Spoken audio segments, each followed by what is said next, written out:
Break के बाद स्वागत है आप सभी का। आप देख रहे हैं हल्का हलचल और मैं हूं आपके साथ ज्योति। इस खास प्रोग्राम में हम आपको सुबह सुबह आपके हलके में लाइव लेकर जाते हैं और बताते हैं कि आज आपके हलके में क्या कुछ हलचल होने वाली है। तो चलिए सबसे पहले आपको लिए चलते हैं पलवल, जहां से हमारे साथ हमारे संवाददाता प्रवीण आहूजा जुड़े हैं। उसके बाद हम आपको लेके चलेंगे कालावली, जहां से संवाददाता जगदीश प्रजापति जुड़े हैं। सबसे पहले पलवल वालों से सवाल पूछना चाहूंगी। प्रवीण, आपसे सवाल पूछना चाहूंगी, क्या कुछ खास आज आपके हलके में होने वाला है और क्या क्या खास आज की खबरें हैं, दर्शकों को बताइए।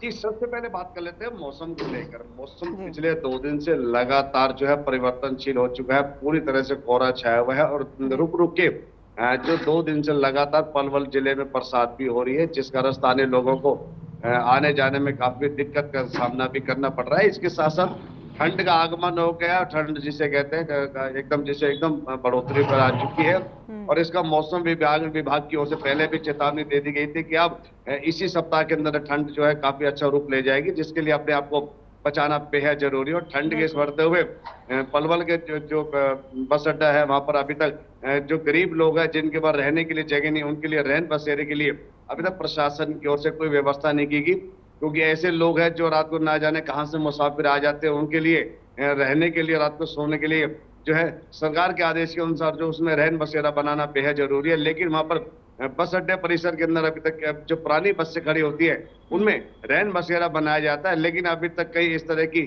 जो गतिविधि वो नहीं दिखाई दी गई। सबसे बड़ी बात एक और बता देते हैं कि अयोध्या से चलकर जो कलश यात्रा जो यहाँ पलवल पहुंची है, उसमें अक्षत कलश बोला जाता है, अक्षत कलश पलवल पहुंच चुका है। और उसको लेकर पूरे जिले में जो सामाजिक जो संस्थाएं हैं, जो धार्मिक संस्थाएं हैं, उनकी ओर से जिसे कहते हैं बहुत जोशों के साथ उनका स्वागत भी किया गया है। पूरे जिले में परिक्रमा भी की जा रही है। लगातार कल से ही परिक्रमा शुरू हो गई है, जिसको लेकर हजारों की संख्या में इस अक्षत कलश जो है परिक्रमा हो रही है, इसको लेकर तमाम लोग जुड़ रहे हैं। क्योंकि यही अक्षत कलश जो आया जी, ये अयोध्या से आया, क्योंकि इसमें वो चावल आते हैं, एक निमंत्रण होता है। क्योंकि अब जो है अयोध्या में जो श्री राम मंदिर का जो निर्माण पूरा होने जा रहा है और उसका जो शुभारंभ होने जा रहा है, उसको लेकर ये निमंत्रण वहां से आया है। और जो पलवल के प्राचीन मंदिर है, पंचवटी मंदिर, वहां ये अक्षत कलश पहुंचा है। यहाँ के तमाम जितने साधु संत है वो सभी मिलकर इस परिक्रमा यात्रा में अपना सहयोग दे रहे हैं, क्योंकि पावन कलश है।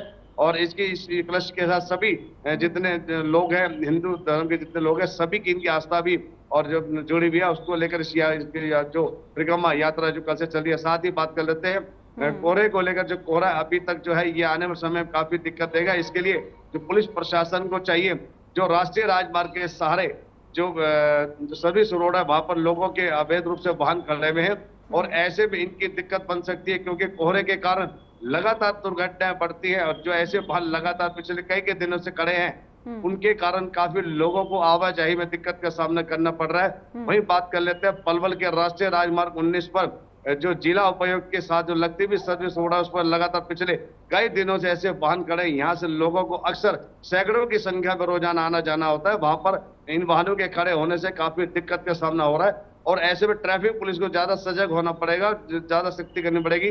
क्योंकि अगर ये वाहन सड़कों पे खड़े रहते हैं, जो लोग पैदल चलने वाले हैं या जो वहां से वाहन लेकर जाने वाले हैं, उन्हें विजिबिलिटी कम होने के कारण वहां से गुजरना पड़ेगा, तो कहीं ना कहीं दुर्घटनाएं बढ़ेगी और ना जाने कितनी मौत भी हो सकती है। तो इसको बचाने के लिए प्रशासन को अब सख्त कदम उठाने भी पड़ेंगे। जी बिल्कुल बिल्कुल प्रवीण, बने रहिएगा। जगदीश से एक सवाल ले लेती हूँ। जगदीश, आपसे भी सवाल वही कि आपके हल्के की आज क्या कुछ खास खबरें रहने वाली है, क्या हलचल है? जगदीश, आप तक आवाज पहुंच पा रही है? लगता है जगदीश तक आवाज नहीं पहुंच पा रही। प्रवीण, आपसे पूछना चाहूंगी, क्योंकि ठंड भी बढ़ रही है लगातार और कहीं ना कहीं बीमारियां भी देखने को मिल रही है, तो अस्पताल प्रशासन का क्या कुछ हाल है? डेंगू और बुखार के कैसे मामले हैं? जी बिल्कुल, बढ़ती ठंड को देखकर प्रशासन की ओर से अभी तक ऐसा कोई कदम नहीं उठाया गया, क्योंकि लोगों को समय समय रहते हुए ठंड बढ़ती के चलते कहीं ना कहीं जागरूक करना बेहद जरूरी है। और जागरूक जब तक नहीं किया जाएगा, लोगों में अवेयरनेस नहीं आएगी, लोग परेशान होंगे।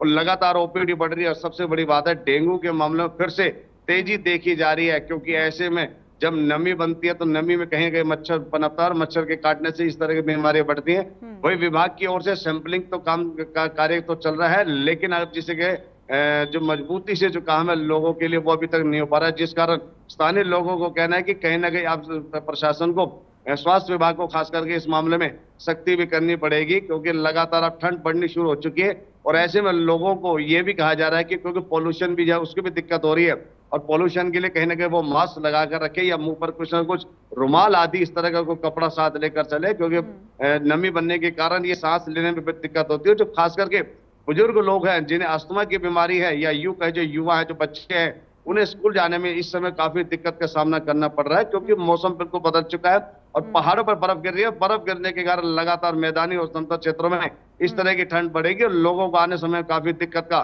सामना भी करना पड़ेगा। जी बिल्कुल सही बात। एक बार फिर से जगदीश से सवाल ले लूंगी। जगदीश, से मेरी आवाज पहुंच पा रही है आज तक?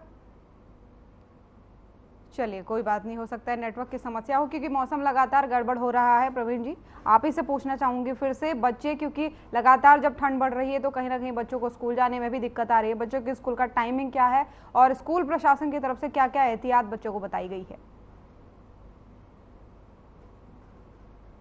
प्रवीण, आप तक आवाज पहुंच पा रही है?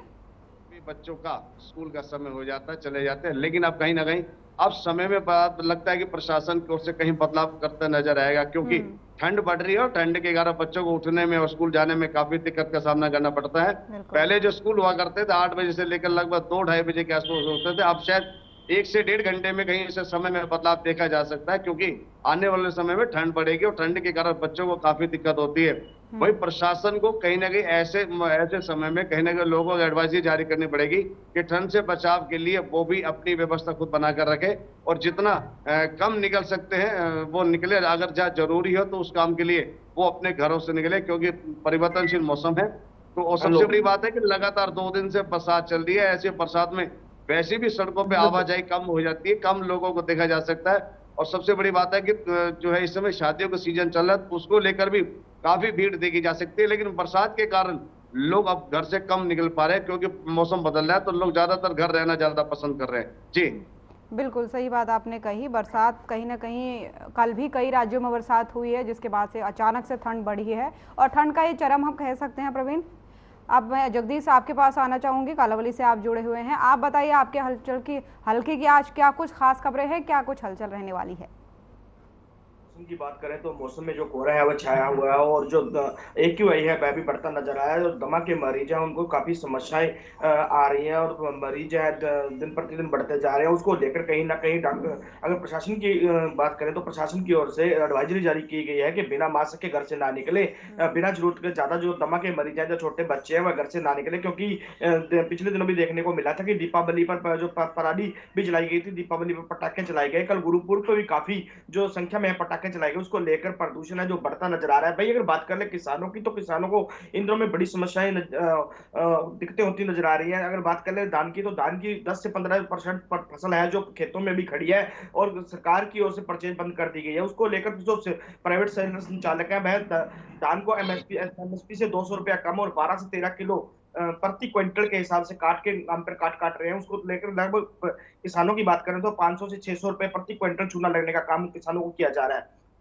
मैं किसानों की बात करें तो किसानों की ओर से एक ऐलान किया गया है किसान नेताओं की ओर से कि CCI जो नरमा कपास की फसल है उसकी खरीद को लेकर कहीं ना कहीं खरीद नहीं की जा रही है। उसकी खरीद को लेकर उनकी ओर से ऐलान किया गया है कि 29 तारीख को जो है आने वाली कल जाने की वो CCI कार्यालय का घेराव करेंगे और घेराव करते प्रशासन के खिलाफ है जो नारेबाजी करने का काम करेंगे। उनके आरोप है कि CCI जानबूझकर उनको परेशान कर रही है, उनके नरमा कपास की फसल MSP पर रेट पर नहीं खरीद रही है। भाई यूरिया की बात कर ले तो यूरिया इन दिनों कालावाली से अमृतसर तरनतारण साहब पंजाब की ओर जा रही है। कहीं ना कहीं कालावाली के किसानों को यूरिया नहीं मिल रही है और ब्लैक होकर पंजाब में जा रही है। कहीं ना कहीं ब्लैक है जो दिन प्रतिदिन बढ़ती जा रही है, उसको लेकर भी किसान है जो काफी रोष में है। जी पूजा। बिल्कुल बिल्कुल जगदीश, बहुत बहुत धन्यवाद आपका हमारे साथ जुड़ने के लिए। प्रवीण, आपका भी बहुत बहुत धन्यवाद।